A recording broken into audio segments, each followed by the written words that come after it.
Toupargel, depuis 70 ans à votre service pour vous livrer le meilleur du surgelé.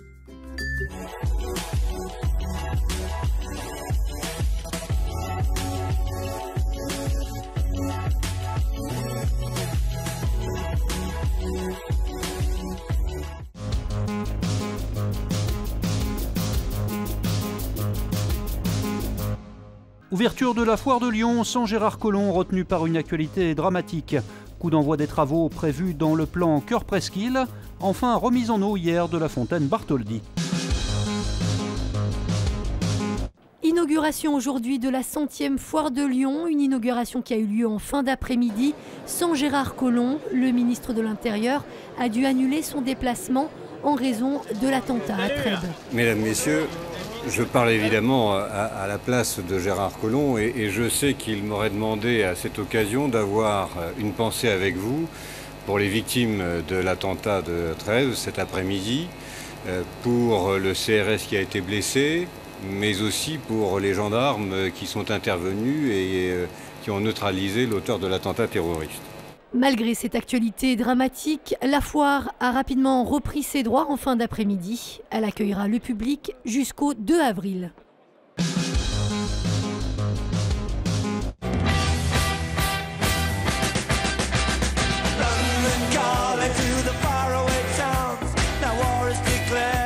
La foire de Lyon se met à l'heure de Big Ben. Pour cette édition, elle consacre son exposition thématique à la capitale anglaise. Parce que Londres est une ville hyper attractive et que nous avions fait déjà New York il y a quelques années qui avait été plébiscité par le public et on s'est dit que Londres était dans la même lignée que New York, ville-monde avec énormément de facettes qui peuvent intéresser tout notre public. Aucun rapport avec le Brexit, je crois qu'on avait décidé de faire Londres bien avant.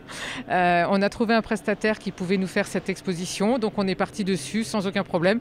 Après il y a eu le Brexit, mais franchement ça ne nous a pas perturbés.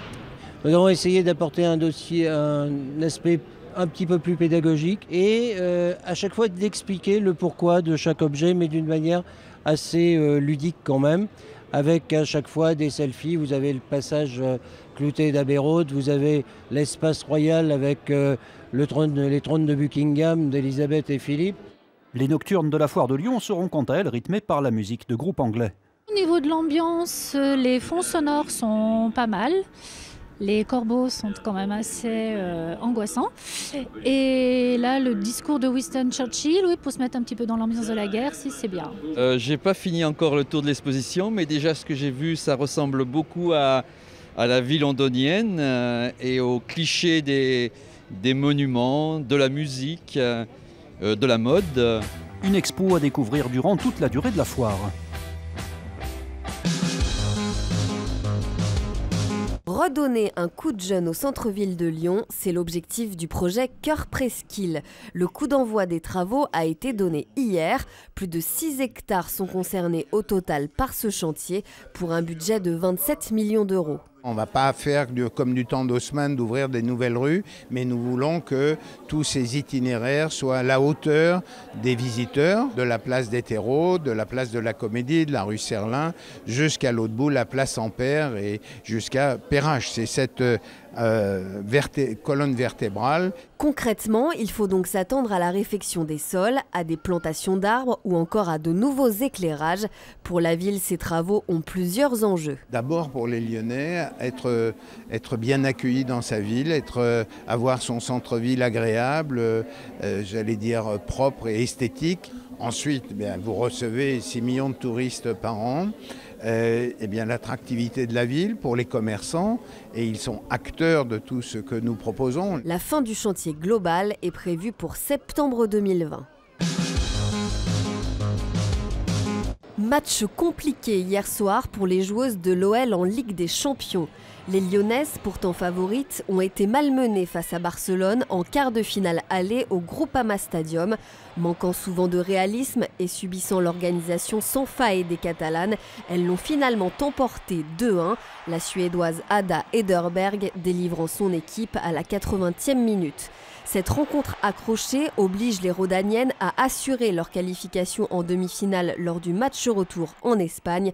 Il est programmé mercredi prochain.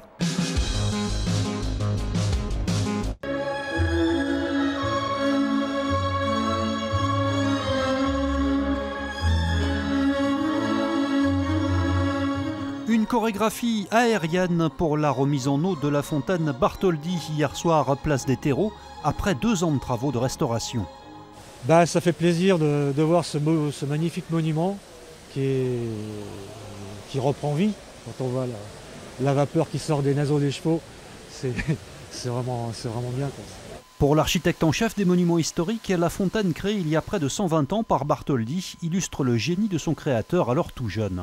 C'est un jeune homme de 23 ans qui a conçu cette sculpture. Et elle a été exposée à l'exposition universelle de 1889. Ce qui veut dire qu'elle avait déjà une valeur nationale et un rayonnement international puisque c'était pour l'exposition universelle. La chance, c'est que le docteur Gailleton l'a repéré à l'exposition universelle et l'a acheté pour Lyon. Un chef-d'œuvre dont la restauration s'est avérée bien délicate. La difficulté, c'est que c'est du plomb qui est très fin.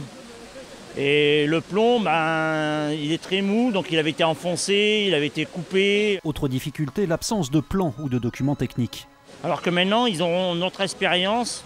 On va produire un document où ils auront notre expérience déjà pour la restaurer dans 50, 60, je ne sais pas, voilà. Mais nous, on n'avait rien, donc il a fallu se débrouiller.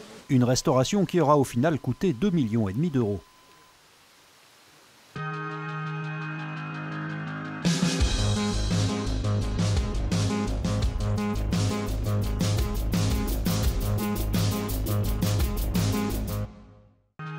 L'info continue sur tlm.tv, les réseaux sociaux et le fil info.